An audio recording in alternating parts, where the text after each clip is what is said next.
In the beginning, when Kfar Chabad was established, it was in an area called Safaria. But in the early years, there were other people who laid claim on the area of Kfar Chabad. Exactly what their claim was, I don't know exactly, but there was a whole claim and there was a whole dispute.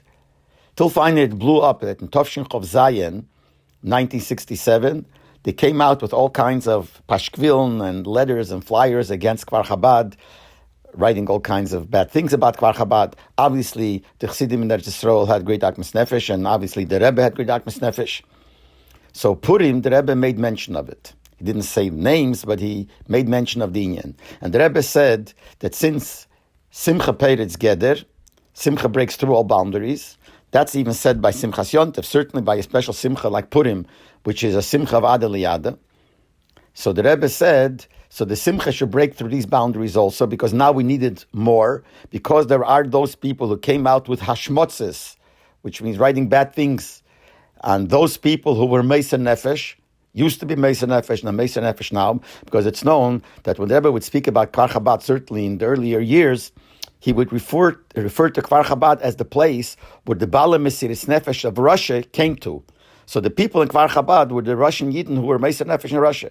So the Rebbe said here that they wrote things against people who were Meisa Nefesh before and are Meisa Nefesh now. So we need the Simcha to break through these boundaries.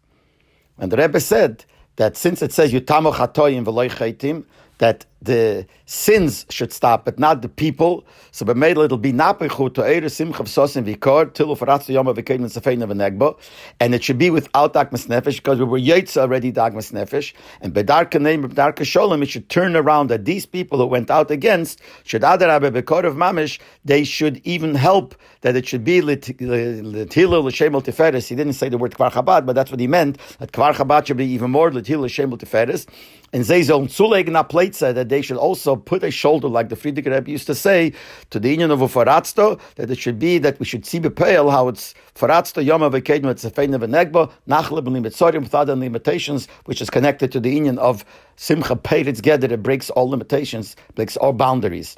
So this is how the Rebbe referred to it without mentioning the name Kfar Chabad, without mentioning the names of those people that did it, but it was like a brocha that this should stop. And very soon it stopped, and Baruch Hashem, Kfar Chabad came out, and it's 100% good, and everything came out to the best, the way the Rebbe wanted.